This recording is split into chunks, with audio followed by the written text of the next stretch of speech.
नमस्कार दोस्तों बाबा साहब अम्बेडकर स्वतंत्रता आंदोलन में 1930 के दशक में गांधी जी से अपने तर्क वितर्कों को लेकर देश के शीर्षतम व्यक्तियों में मौजूद थे। बाबा साहब एक ऐसे महान व्यक्तित्व है जिनके जीवन से युवा अनेक शिक्षाएं ले सकते हैं। हम यहाँ पर ऐसे 5 बातें के बारे में चर्चा करेंगे। यदि कोई व्यक्ति उनके अपने जीवन में धारण कर ले तो वह अपने जीवन में अपने लिए तो कुछ कर ही लेगा, साथ ही साथ समाज और राष्ट्र के लिए भी बहुत कुछ कर जाएगा। दोस्तों, समाज के लिए भी बहुत कुछ कर जाएगा। अतः हम यहाँ पर बाबा साहब के जीवन से ग्रहण करने वाले अनेक शिक्षाओं में से मात्र 5 शिक्षाओं के चर्चा करेंगे। दोस्तों, मात्र 5 शिक्षाओं के 5 life lesson everyone can learn from doctor B.R. Ambedkar. Number 1, शिक्षा का महत्व जाने। दोस्तों, बाबा साहब अम्बेडकर के अनुयायी नामदेव नीमगढ़े अपनी पुस्तक in the tiger shadow the autobiography of an Ambedkarite में लिखते हैं कि बाबा साहब अम्बेडकर रात में पढ़ाई में खो जाते थे। दोस्तों, उन्होंने बाहर की कुछ भी मालूम नहीं रहता था। एक बार जब वह अचानक उनके स्टडी रूम में गए और उन्होंने उनके पैर छुए तो बाबा साहब किताबों में डूबे हुए थे। उन्होंने कहा, टॉमी यह मत करो। मैं थोड़ा अचंभित हुआ। उन्होंने इंसान के स्पर्श को कुत्तों का स्पर्श समझा क्योंकि वह पढ़ाई में बिल्कुल ही डूबे हुए थे। दोस्तों, जब बाबा साहब ने देखा तो वह झेप गए। कोई कोर्ट जाने के बाद बाबा साहब शाम को किताबों को बाजार के चक्कर लगाया करते थे और घर आते समय उनके हाथों में किताबों का एक बंडल होता था। दोस्तों, किताबों का एक बंडल होता था। बाबा साहब ज्ञान प्राप्त करने को अत्यंत महत्व देते थे। दोस्तों, अत्यंत महत्व देते थे। मशहूर लेखक जॉन गुंथे ने लिखा है कि 1938 में जब उन्होंने राजगृह में बाबा साहब से मुलाकात की थी तो उनकी लाइब्रेरी में 8000 किताबें थी। दोस्तों, 8000 किताबें थी और कहा जाता है कि मृत्यु तक उनके लाइब्रेरी में 50,000 तक किताबें हो गई। दोस्तों, 50,000 तक किताबें। बाबा साहब कहा करते थे, ज्ञान शेरनी का दूध है, जो पिएगा वही दहाड़ेगा। दोस्तों, वही दहाड़ेगा। ये कहा भी जाता है कि विधा को कोई नहीं चुरा सकता। दोस्तों, विधा को कोई नहीं चुरा सकता। दोस्तों, कोई नहीं। विदेश में विधा ही मित्र होता है। वहीं अगर विदेश की बात करें तो जब बाबा साहब विदेश में शिक्षा प्राप्त कर रहे थे तो वह लाइब्रेरी में वहाँ के चपरासी से भी पहले आ जाते थे। दोस्तों, चपरासी से भी पहले आ जाते थे और चपरासी के बाद तक वहीं पर रुकते थे। कहा जाता है कि बाबा साहब 14 से 15 घंटे से भी ज़्यादा पढ़ते थे। दोस्तों, यहाँ सभी को सीखना चाहिए कि जीवन में ज्ञान प्राप्ति को अत्यंत महत्व देना चाहिए। अपने जीवन में हमको ज्ञान को ज़्यादा से ज़्यादा अर्जित करना चाहिए। दोस्तों, ज्ञान को ज़्यादा से ज़्यादा अर्जित करना चाहिए। दोस्तों, नंबर 2, अपने समय की कीमत जाने। दोस्तों, अपने समय की कीमत जाने। वहीं आगे बढ़े तो बाबा साहब को यदि कोई अपने यहाँ पार्टी में खाने पर बुलाता था तो बाबा साहब साफ इनकार कर देते थे। आमतौर पर वह किसी के यहाँ पर पार्टी में नहीं जाते थे। दोस्तों, आपको लगता होगा कि शायद वह अहंकार में ऐसा करते थे, परंतु ऐसा नहीं। बाबा साहब अपने कानूनी कार्य से अलग जितना भी समय बचता था उस समय को ज्ञान अर्जित या पढ़ाई में देना चाहते थे।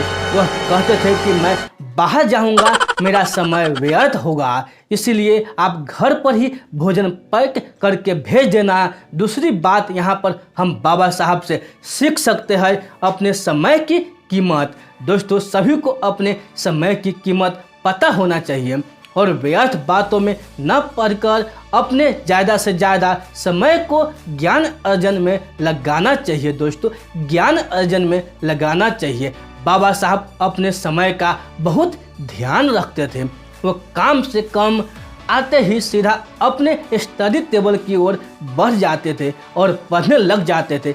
कहा जाता है कि बाबा साहब देर रात तक पढ़ते और फिर जब वह कोर्ट में सुबह काम पर जाते थे वहाँ पर भी दोपहर को जब समय लगता था दांत से आई नई पुस्तकें पलटते रहते होते थे। दोस्तों नंबर 3, दृढ़ इच्छा शक्ति या मेंटल थॉटनेस। दोस्तों 9 साल के बच्चे को क्लास में अन्य बच्चों से अलग बैठाया जाता था। बाबा साहब अपने बैठने के लिए घर से बोरी लेकर जाते थे। दोस्तों बोरी लेकर जाते थे और उस बोरी को स्कूल का चपरासी भी हाथ नहीं लगाता था। दोस्तों चपरासी भी हाथ नहीं लगाता था, इसीलिए बाबा साहब उस बोरी को रोज लेकर जाते थे और रोज लेकर आते थे। वहीं बाबा साहब को स्कूल में उपलब्ध सामान्य जल स्रोत से पानी पीने की भी अनुमति नहीं थी।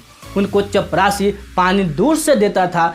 जिस दिन चपरासी नहीं आता था तो उनकी पानी भी नहीं मिलता था। दोस्तों उनको पानी भी नहीं मिलता था और उनके अनेक बार भेदभाव का सामना करना पड़ा। एक बार तो उनको बैलगाड़ी वाले ने केवल इसीलिए अपनी बैलगाड़ी से उतार दिया था क्योंकि वो महार जाति के थे। दोस्तों महार जाति के थे, जिसको उस समय महाराष्ट्र में अछूत समझा जाता था।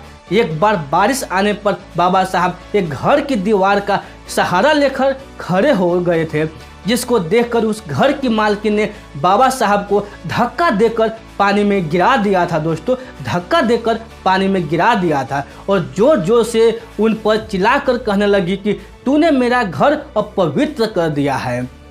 जिस बालक ने बचपन में ही इतना भेदभाव और तिरस्कार सहा हो, उस बालक ने बाद में जाकर 9 भाषाओं का ज्ञान प्राप्त किया। दोस्तों 9 भाषाओं का ज्ञान प्राप्त किया और 32 डिग्रियां प्राप्त की। अर्थशास्त्र में PhD करने वाले पहले भारतीय थे। दोस्तों पहले भारतीय थे और कॉलेज शिक्षा ग्रहण करने वाले अपनी जाति के प्रथम व्यक्ति थे। दोस्तों प्रथम व्यक्ति थे। हम यहाँ पर सीख सकते हैं कि बाबा साहब के दृढ़ इच्छा शक्ति कितनी मजबूती थी। अनेक बार तिरस्कार सहने के बाद भी उन्होंने कभी अपने लक्ष्य को नहीं छोड़ा और उस पर आगे बढ़ते रहे। आज के युवा छोटी छोटी बातें में आत्महत्या जैसा कदम उठा लेते हैं। अनेक ऐसी खबरें आती है कि कहीं स्पोर्ट में हारने पर या कहीं किसी के कुछ कहने से बच्चों आत्महत्या कर लेते हैं। हमें यहाँ बाबा साहब से सीखना है कि हमारी दृढ़ इच्छा शक्ति या मेंटल स्ट्रेंथ इतनी मजबूती होनी चाहिए कि किसी नकारात्मक व्यक्ति की बातें या अन्य समस्याएं भी हमें अपना लक्ष्य प्राप्त करने से नहीं रोक सके। दोस्तों नहीं रोक सके। नंबर 4, लोभ लालच से ऊपर अपने सिद्धांत रखे। दोस्तों जब बाबा साहब अम्बेडकर उच्च सार्वजनिक पद पर थे तब उस व्यक्ति ने उनके बेटे को कहा यदि वह अपने पिता के कहकर मुझे कॉन्ट्रैक्ट दिला दे तो मैं अपने व्यापार में उन्हें आधी हिस्सेदारी दे दूंगा।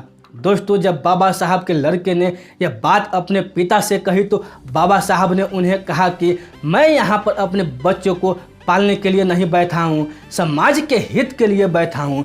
वहीं उन्होंने अपने लड़के को कहा कि तुम मेरे पास यह प्रस्ताव लेकर आए हो, तुमने एक अपराध किया है। दोस्तों एक अपराध किया है और उन्होंने अपने लड़के से बात तक नहीं की। दोस्तों बात तक नहीं की। उन्होंने अपने बेटों को वापस लौटा दिया। वही आज़ाद भारत में बाबा साहेब को मंत्रिमंडल में कानून मंत्री का पद दिया गया था। जब नेहरू जी प्रधानमंत्री थे तो बाबा साहब का एक कानूनी को लेकर नेहरू से और अन्य मंत्रियों से कुछ मतभेद हुआ, जिस पर बाबा साहब ने मंत्रिमंडल से इस्तीफा दे दिया। दोस्तों मंत्रिमंडल से इस्तीफा दे दिया।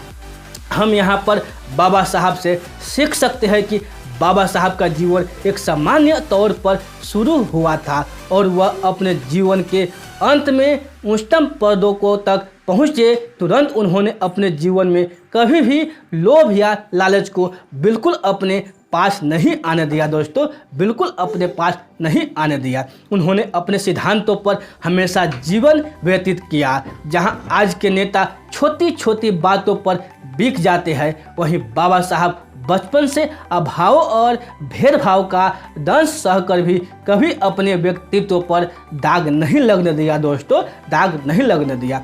आज के युवा बाबा साहब से सच्चाई के रास्ते पर चलने का मूल्य सीख सकते हैं। दोस्तों सच्चाई पर चलने का मूल्य सीख सकते हैं।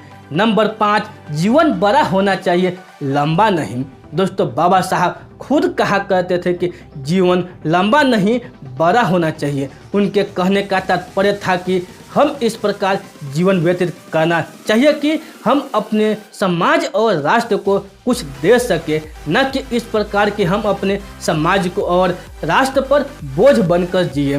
दोस्तों बाबा साहब अम्बेडकर भी ज्ञान प्राप्त करने बात चाहते थे तो वह एक आलीशान और वैभव पूर्ण जीवन जी सकते थे, परंतु उन्हें भारत में आकर अपने समाज के लोगों के लिए जीवन प्रयत्न संघर्ष किया और अपने समाज के हित के लिए गांधी से आंखों में आंखें मिलाकर तर्क वितर्क किए। दोस्तों तर्क वितर्क किए।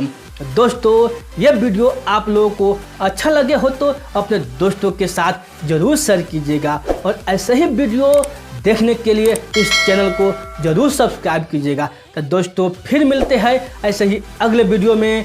तब तक के लिए आप खुश रहिए, सुरक्षित रहिए और अपने सेहत को अच्छी तरह से ध्यान रखिए और अपने परिवार से मिलजुल कर रहिए। दोस्तों आप लोगों को बहुमूल्य समय देने के लिए हमारे दिल से आप लोगों को बहुत बहुत धन्यवाद।